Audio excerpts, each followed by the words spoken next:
Պատկերացրեք Երևան, կենտրոն, աշխույժ փողոց եւ դուք տեսնում եք հերթ։ Հերթ ոչ թե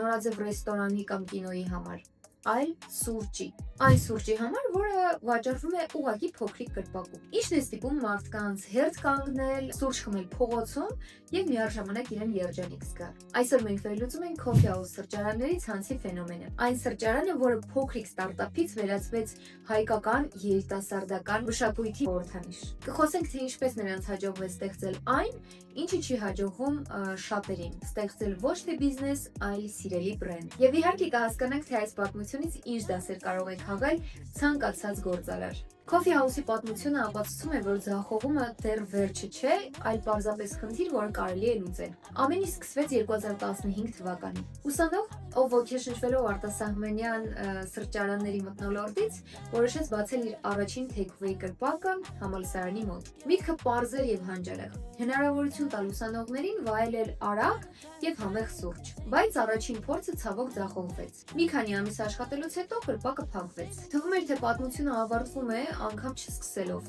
բայց հետագայում նրանք որոշեցին գերոջ հետ նորից փորձել եւ բիզնեսին երկրորդ հնարավորություն տալ։ Շատ քիչ գումարով, յուրաքանչյուրն ուներ ընդամենը 100,000 դրամ, նրանք փորձեցին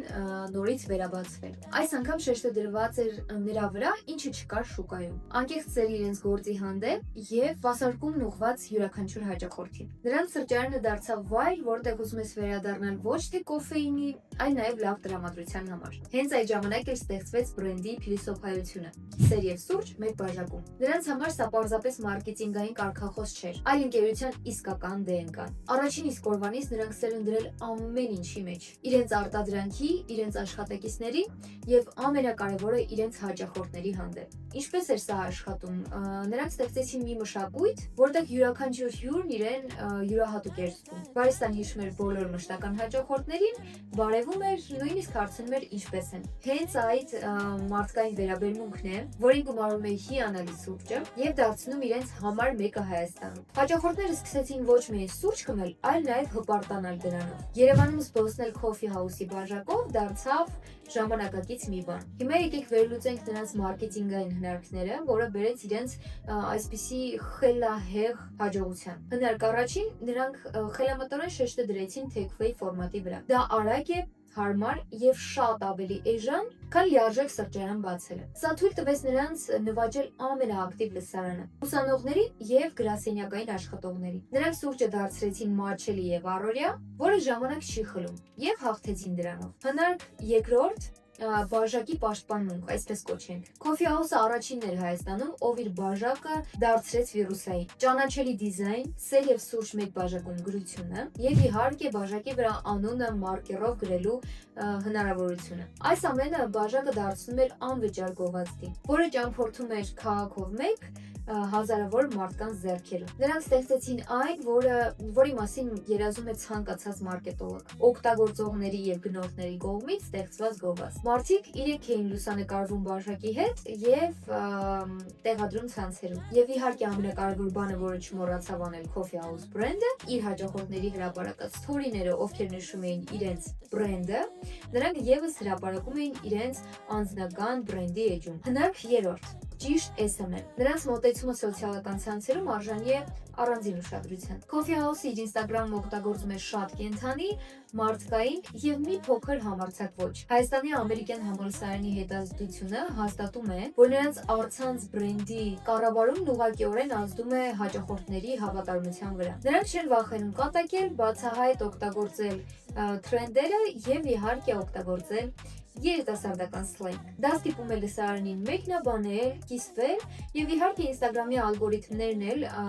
ավելի արագ եւ մոտիվացված են նրանց մղում առաջ։ Ուրեմն առաջին եւ ամենակարևոր դասը, որը որ խորհուրդ եմ տալիս բոլորին, կառուցեք հաճախորդների հետ հարաբերություններ, ոչ միայն վաճառեք։ Coffee House-ի հաջողությունը կայանում է նրանում, որ նրանք սովորական սուրճ գնողին դարձրեցին իրենց ամբասադորը։ Նրանք ստեղծեցին համայնք։ Սա պարզապես հաճախորդի համար սուրճ չէ, սա սուրճ է, որը որ միավորում է մարդկանց։ Նրանց վստահում են։ Այդքան վստահություն նվաճել փոքրիկ, բայց շատ պահանջկոտ Երևանում Դա մեծ արժեք է։ Երկրորդ դասը մասշտաբավորեք խելամտորեն։ Coffee House-ը կանգ չի առել։ Նրանք 1 կետից 10 տարվա ընթացքում դարձան 50-ից ավել, բացեցին 50-ից ավել մասնաճյուղ, ոչ միայն Հայաստանի տարածքում, այլ նաև դրա սահմաններից դուրս։ Ավելի քան 250 աշխատակից։ Ամեն օր նրանք երգում են տասնյակ հազարավոր սուրճ։ Եվ դա արել են նրա հաշվին, որ սկզբում բիզնեսի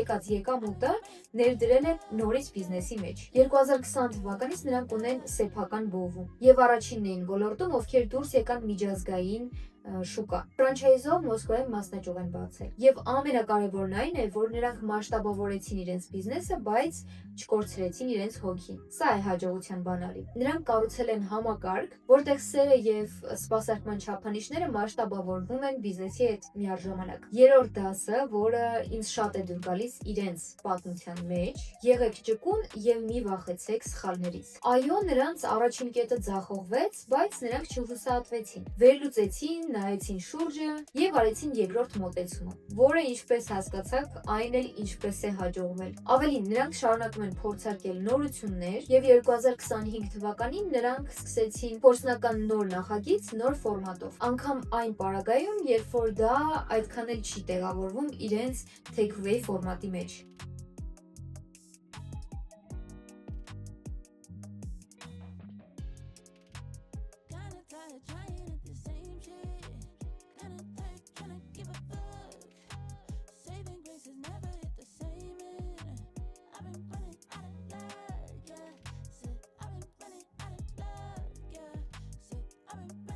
Նրանք շատ ճիշտ էվոլյուցիա են ապրում եւ հարմարվում են լսարանի փոփոխվող ցանկությունների հետ։ Եկեք ամփոփենք Coffee House-ի հաջողության պատմությունը։ Նրանք ստեղծեցին սիրված բրենդ, կառուցված էմոցիաների վրա։ Երկրորդը ճանաչում են իրենց լսարանը ու շատ լավ։ Ուսանողներ, երիտասարդներ, բոլոր նրանք, ովքեր գնահատում են որակը, արագությունը եւ մթնոլորտը։ Հանճարեղ են օգտագործում UGC-ին եւ սոցցանցերը։ Ամեն մի բաժակը գովազդ է, ամեն մի գնորդը մարքետոլոգ։ Նրանք մասշտաբավորվում են, պահպանելով իրենց հոգին եւ արժեքները։ 50-ից ավել մասնաճյուղ եւ ընդլայնում արտերկրում, բայց յուրաքանչյուր հյուրն իրեն յուրահատուկ է զգում։ Եվ 5-րդը, նրանք չեն վախենում սխալվելուց եւ փորձարկելուց։ Առաջին կետի ձախողումը հետագայում նրանց միլիոններ բերեց։ Եվ վերջում ձեզ կպատմեմ հիմնական գաղտնիքը, որը